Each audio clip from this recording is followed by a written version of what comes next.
All right, people.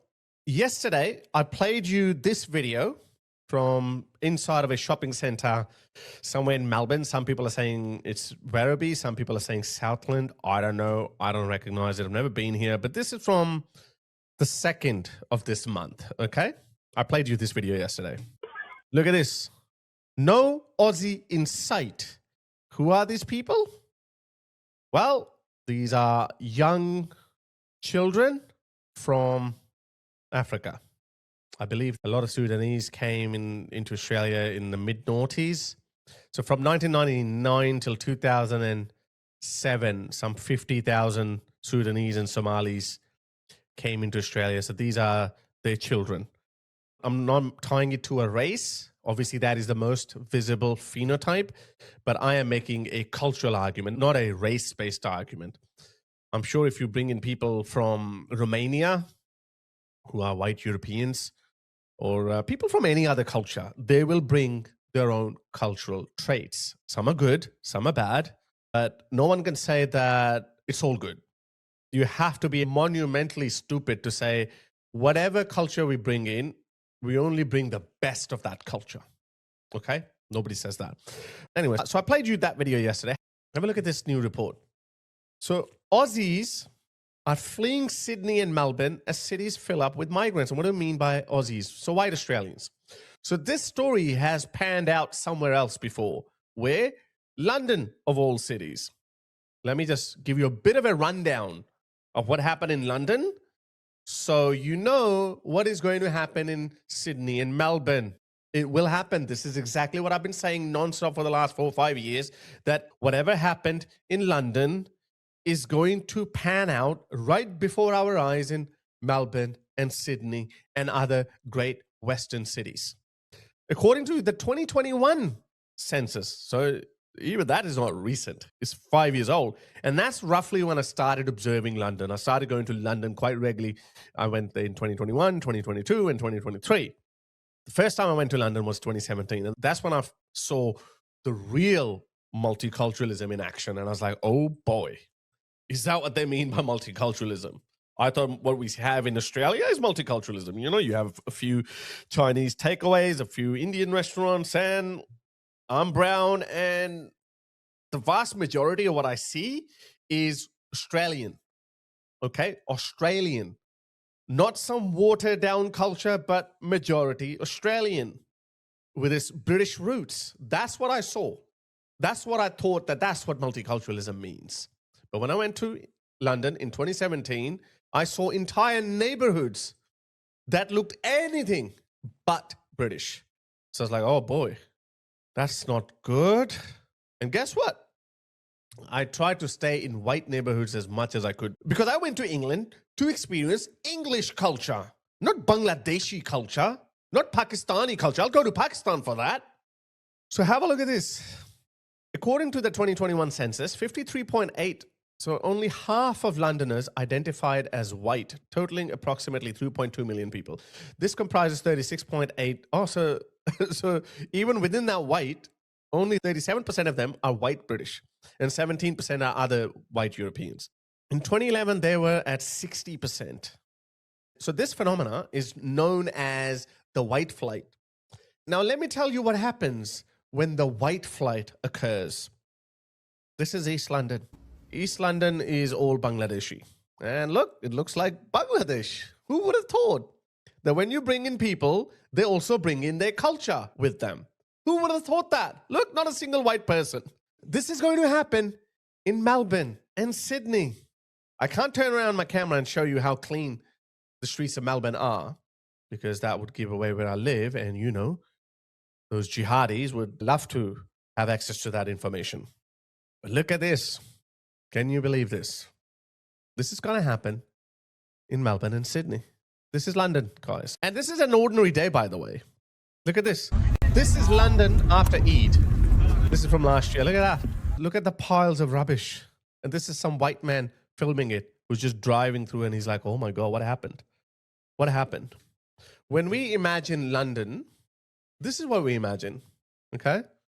Actually, no, I was just going to show me some cute areas of London, and even central London looks like shit now. I'm really sorry. It does. What do you want me to do? Look at this. I put Central London. Look what comes up. Chaos, anarchy. Look at this. Look at this. This is happening in London. Like, what the hell, guys? Seriously. Anyway, you get the picture, yeah? My point is, this is going to happen on the clean streets of Melbourne and Sydney. Now, let me read you some statistics, okay? Australians are leaving Sydney and Melbourne for other parts of the country amid record high immigration levels under Labor.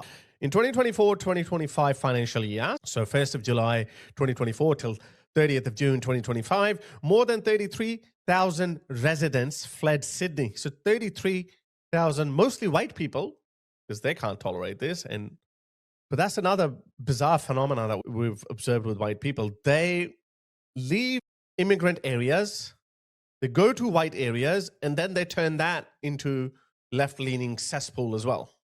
It's a well-observed phenomenon in America. A lot of lefties move to a red state, and then they turn it into a blue state. Like, what the hell? It doesn't make any sense. Anyway, so 33,000 people have fled Sydney, and 8,500 people have abandoned Melbourne, with Adelaide, Hobart, Darwin, and Canberra also experiencing net negative internal migration, the Australian Bureau of Statistics revealed last week. It's the government's own statistics.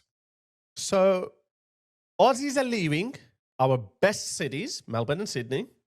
Nothing against Perth or Adelaide or Brisbane or Gold Coast, my favorite. And of course, Hobart. I did forget Hobart. Or Launceston. I think even Tasmanians don't care about Launceston. So not only Aussies are leaving these great cities, they're actually paying for the privilege. Look at this. Aussies explode, not the Allahu Akbar way, as 50,000 immigrants get government help to buy homes. 50,000 new incoming migrants get government help to buy homes. So get a load of this. So Aussies are leaving their houses, and obviously they're putting them up on the market. Immigrants are buying them with our taxpayer money. So you're getting replaced and you're paying for the privilege. Isn't that amazing? Every day Australians are furious after learning nearly 50,000 immigrants in less than 3 years have received government assistance to buy homes in the middle of a housing crisis. Housing Australia confirmed last week that since mid-2023, 48,000 permanent residents have taken advantage of its 5% deposit scheme. So they're not even Australian citizens yet. So they've got permanent residence, which they have to remain on for 4 or 5 years before they can apply for Australian citizenship. So the equivalent of that in America would be a green card holder. Or in the UK, it would be ILR, indefinite leave to remain. Have taken advantage of its 5% deposit scheme, where the government acts as guarantor to enable first home buyers to avoid lenders, mortgage insurance, and enter into the housing market with smaller deposits. So basically in Australia, you need to have 10 to 15% deposit if you want to buy a house. But we haven't been making enough houses as we have been bringing in people. So that has created a housing shortage, which has skyrocketed housing prices. So the government came up with a genius solution that first home buyers can only give 5% deposit, and we will be the guarantors that if they somehow fail to meet their mortgage payments, the government will pay for it. Normally, if you only pay 5%, you have to pay lender's mortgage insurance. So it's an extra bit of money. So the government is actually saving that by being a guarantor. But you would think that the government is doing that for native Australians who are struggling to get onto the property ladder, because Australia has a very different culture to that of America. Okay, in America, entrepreneurship is celebrated, is encouraged. The Australian dream is buy a house. That's why Australians, on paper, I think they're the second richest people on the planet, because their wealth is tied in property, and property prices keep going up. I think an average Australian is worth 200,000 or 300,000, which is by far a lot, higher than an average American, higher than a Brit, higher than a French. I think only Luxembourg is above us. But that's old news. Don't let that statistic fool you, okay? Young people cannot get on the housing ladder. So the Aussie dream is dead, okay? So you'd think that the government will do that for native Australians to get on the property ladder, live the Aussie dream. But no, they created a scheme which the immigrants are taking advantage of, who partly caused the housing crisis in the first place. Not entirely, but partly. So you cannot hate this government enough. Okay. I'm not a politician.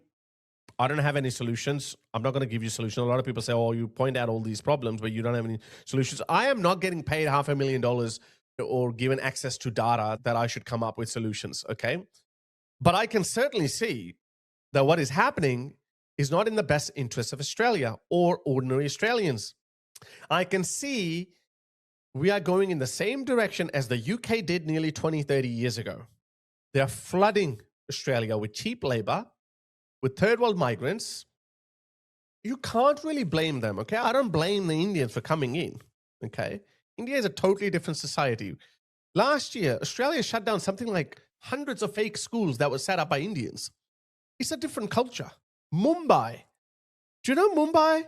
They joke about it in Bollywood movies themselves. That Mumbai is a dog-eat-dog world.